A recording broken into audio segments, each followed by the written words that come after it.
ivyo kora biranja kandi umutima ukanka kugumana nawe yeah. Go mina sema go bamye yuko Big Fizzo je ni my brother sinamuvuga nabi no muntu yafashije byinshi no baracabandanya afasha badayina nyange babeka flavor nabandi benshi nyene ba Slay nabandi nyene twamaduhura mamikocheni mawapi game ma studio ku recordinga yeah. Umuririmbyi w'umurundi umwe ari mu baririmbyi babikora neza utarigera ugira chance yo kwicara nawe ninde?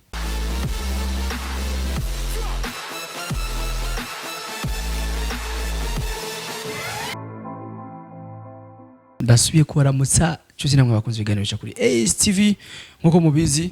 nababwiye je mfise umushitsi wa mbere ni micro yanje ariko gasheri kanje kenshi ndakunze kuba mfise undi mutumiragira kabiri cyangwa agira gatatu cyangwa agira kane. Rero uyu munsi muri iki gitondo nyene mubona iki gitondo ca saa 2 saa 3 zibura turi kumwe n'umushitsi niko novuga numwe mu baririmbyi bamaze iminsi babikora neza cyane na wa muririmbyi tuza kuvuga ko byinshi kuko benshi bamaze gushika ngo Bujumbura bakoze no kwemera iyo bavuye je niyo duhera hariya mu mizi hariya nyene kandi tuza kumenya n'amakuru menshi hari ni byinshi byagira muvugwa ko ku yandi ma televiziyo bishikako bishituza gushika no kuri Big Fizzo kuko hari byinshi yamuvuze ko biza gutuma bitera uruhagarara mu bantu bivuze ko nanje sinza kuvyikawusha kuko naravyumvise ca ndabizana kugira muronke umucukuye. So welcome bro. Thanks sana. Meze neza? Yego turashima. Ukunze kuvuga Igiswahili cyane ariko nizere ko uri umurundi. Ariko Kirundi je sinkora kukivuga cyane. Kubera iki? Bivanye n'ahantu nakuriye Makamba Nyazalake. Rero hariya benshi bakunda kuvuga Igiswahili. Yeah. Amarira y'ivyishimo muri lafi yacuzuye umunezero yeah. Na ubuza bakubesha eka sivyo kuko urukundo gukurira undimwo I'm sorry nimba noba narakubabaje I'm sorry nimba noba naragushavuje trust me baby trust me girl waranyibagije kubabara waranyibagije kurira erega mama nawe woja kure sinzokwibagirwa yeah. Je ukunda muzi arazi kuririmba mbega namwe mumwumvise gute cyangwa mwari musanzwe mumuzi gute bicishe muri commentaire tubwire uko bimeze kandi commentaire zose ataziravye nzozi musanza inbox kunze kuririmba urukundo cyane usanzwe uri mu rukundo ho ndakunda urukundo we usanzwe uri mu rukundo ndakunda urukundo ariko usanzwe uri mu rukundo cyangwa ntururimo navyanze ntabyoze bisubiye aho uvuze swat aho uvuze ntabyoze imba natiri mu rukundo nyene kuko ni ibintu bindimwe nyene biramaye gushaka gakundana iya kubera no si n'umuntu kubera wavuze urundi ega nibiko birakundana nabyaruze ariko ku myaka uri yashe yawe ku myaka ufise nibaza neza ko utamufise birashika ukaba utamufise peut-être ariko ndazi kandi ko ata myaka ufise kubuza gukundana kandi utovuga kuri wanyuma mu rukundo cyangwa kugiye uri umukopine ya ibyo vuze ni ivyo mugabo byerekeye urukundo sikuvuga ngo ati je sinkunda ndakundana nyene kubera ndafise umutima ya ariko sindi mu rukundo rusingo yeah. Nkaharahari uramwihakanye uvuga iyi mission ntumuha no aba kubera ko wavuze atamushira no ntaho byavuye ntaho kuko benshi bakunda kuvurugana nta rukundo baba bafise uca usanga nk'umuntu ashaka gukundana nawe kubera agomba gukureko ikintu canke yani yatembelele jina lako je nkundana naka muganga nta rukundo ruba ruhari yeah rero ibyo bintu je sindabikunda nico gituma je sinkunda cyane kuvuga bati je ndafise umusheri canke atavi je sinkunda kubivuga kenshi yeah. Ariko kandi uri kurakora ufise aho ushaka gushika sishaka kumenya aho ushaka gushika cyane ariko nibihe bintu ubona ko bintu bitatu uvuga ati ndifuza ko umuzikariya y'umuziki wanje zorangira ndabishitseko icyambere kwanza no guteza imbere igihugu cyanje cya kabiri mfashe famille yanje uce mu muziki cya gatatu ni jewe nyene yeah. ariko kandi ikintu kitarakorwa n'abandi baririmbyi bose mu Burundi kandi bakomeye cyane wifuza ko uzogikora ku nshuro mbere ni cyane insha Allah Imana ifashije nkazoronka ico nzofasha abandi naje nzotora nyene nk'ukuntu je bantoye mu kumfasha ya naje nzofata ukuboko abandi ya abafise impano n'abatazifise ndabafashe ya ariko ico ni kimwe mu bintu bimeze gukorwa n'abantu benshi navuze ikintu wewe kitarakorwa n'umuntu nomwe wifuza kuzokora kuko ubuzima bugenda burahinduka nzo kubaka ama hopitale n'ibindi bintu nyene kuko ni ibintu nyene biri mu mutwe wanje Imana ifashije nkazoshika mu rugo gwego shaka gushikako ni ibintu nzokora kumva aho uri kuravuga ko Big Fizzo yagushimye cyangwa se yipfuje koja muri label ya Band Boy eske nivyo kwanza ku yindi ncuro nivyo vy'ukuri Big Fizzo yaragushimye nakurondera icambere na mbere ico abantu batazi bamye yuko Big Fizzo je ni my brother sinamuvuga nabi no muntu yafashije byinshi no baracabandanya afasha aracama amashow rero no muntu wo kuba cyane ujya no nk'umuvyeyi ya muvyerekeye kuronderwa ivyo ni ibintu biri simple urumva urashaka gukora akazi keza ama umuntu akagashima gahita kurondera akakubwira naka ingo tukiganire ko ama tumvikanye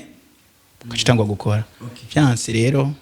nuko ibiganiro rero nyene bigeze gushika kuno munsi kuri STV kumbura hari vyahindutse duheruka twumva uri kuraronderwa yo kuno munsi mu misi haciye birashoboka ko hari ikintu ciyongere wenda uramaze no gusinya mu ibanga asigaye ko bishira ahagaragara canke bigeze je nibaza yuko tuzobamenyesha tuzobivuga aho bigeze sana habi ya bigeze hano heza kandi baracabivuga nako kuko je ndafise management bahagarika umuziki wanje rero byose musho kubaronde mukababaza management yanje ya ariko aho nyene ku ruhande rwawe ufise icizere kingana gute pourcentage zingana gute ko wewe ubwiye muri label ikomeye mu gihugu cy'u Burundi ya Band Boy ku byanje je ndabibona nko mu misi ngaya canka ameze nga ato ibintu bihinduka nyene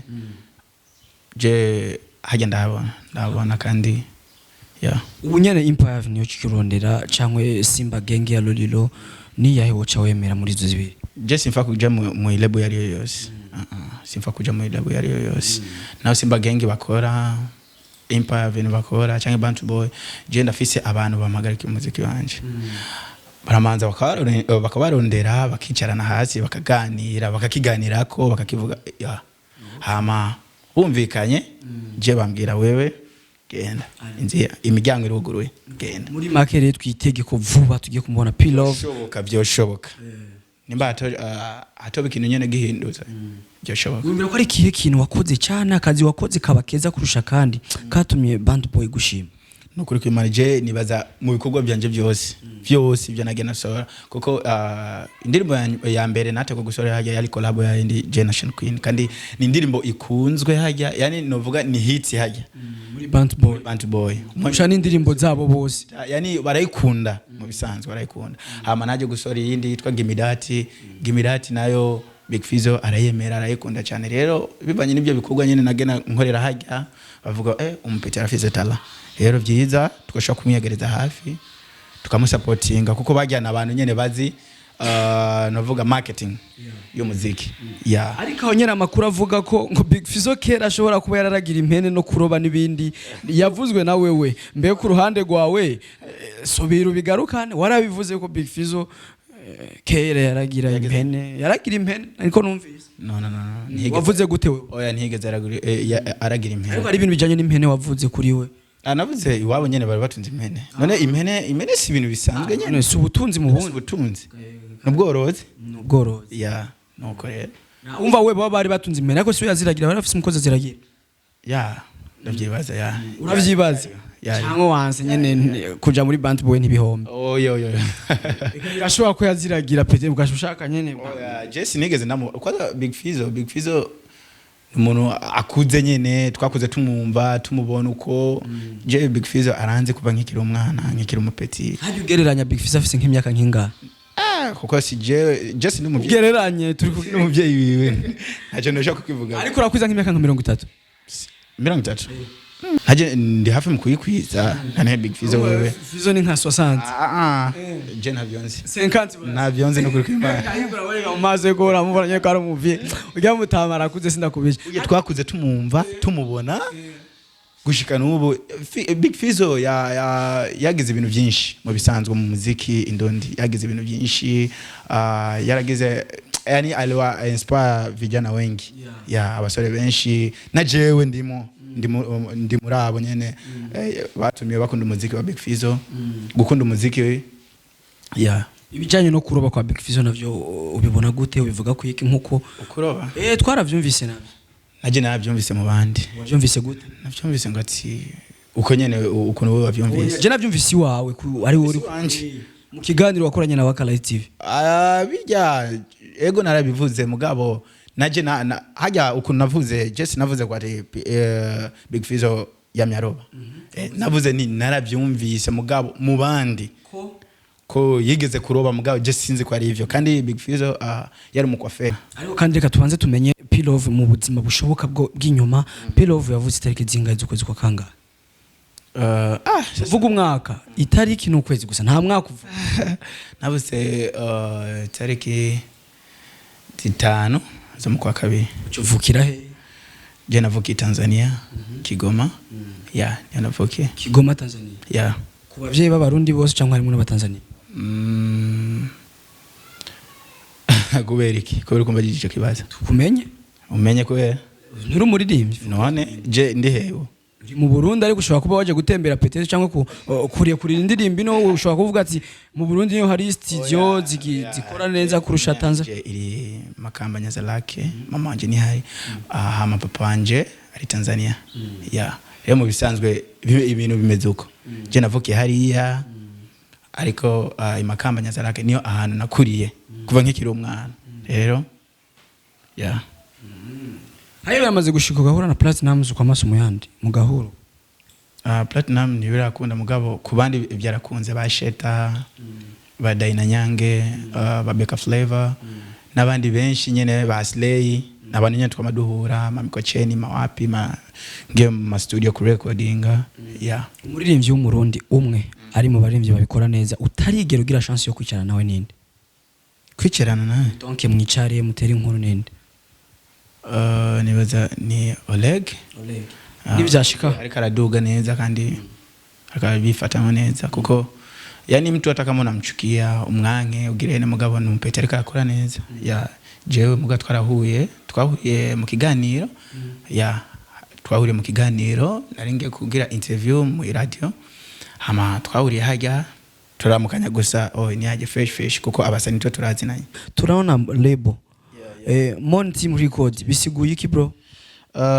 Mon Team ni label sinzi kuno bivuga yani ni umoja wa vijana ambao tulijikusanya tukaamua kusaidizana tukaamua tujipe jina la MT the Money Team kwa sababu kidogo 200 ipo amahera yarahari kube niyo amahera yarahari bivuze ko niyo mpamvu mwakoresheje izina ry'amafaranga aho nyine tukunze kumva umuntu yigina amafaranga kenshi baca babita abafilmaso n'abaja mu bapfumu nawe ukorera handi ari Makamba barahavuga sana baravuga ko ari ibifyitirizi byinshi bisigura ko nawe niyo mpamvu wazanye bibi no hii ni lebo ambayo inasaidia wasanii ambao wapo chini na wasanii ambao ni wadogo ambao tuko tunakuwa hari abo tubaza amahera bambariye ntitubabaza kugira batubeshe kenshi tubaza kugira twumve bo ukuntu kuba bari fier n'amahera bambarira mbe nawe bambarira amafaranga nga nimba atari za miliyoni 20 no je nambara simple gusa nangaho no munsi gusa sukuvuga ngo tinambariye amahera menshi miliyoni nanga no amahera sanzwe gusa ibihumbi 10 si make kandi si menshi hajya make nangahe menshi nanga ande gwa make yarazwi na menshi kandi yarazwi ariko nko ku muntu umaze kumva wenyene ku matwi yavuga ko yambara miliyoni zirenga 10 wowe kubgaho horo vyakira gute uyo numusazi nakomene ninde yambariya ngo ati miliyoni 800 je ku vyumviro bya 80 200 ni izo mpuzu ziba zimeze gute mu bisanzwe ziba zimeze gute bazi ko aba Platinum ayo mahera batayambarira aho rero abasare bari muri Amerika ntibambariye amahera ariko wowe ngo afise collabo uracyari muri Afrika nta ni king ufise ati nambari ya sha sentire 5 million arakai no yani wanakosea sana wanakosea none ujya tumushire mu rugwego rwawe wowe uvuga ati tugwa abasazi mbe yewe mugwi wanje jewe mushire bw'abasazi kuko ntakomeye neza baje bamutware muri hospital barabe ko yo bakomeye cyane tware kwa Rojanti muri nuko niko nabibona yes Pilov collabo yawe na Shan Queen yagushikanye hehe niho wipfuza gushika canke byagenze gute collabo yanje je na Shan Queen kuri Shan Queen kwanza wambe na mbere ntango kumushimira yaramfashije byinshi aranyitaho yaramaye support numuntu nyene nkunda ndamukunda vraiment namukunda ku bintu yankoreye so collabo yarangejeje ahantu kuko narose show nyinshi bivanye na collabo abantu ni benshi nyene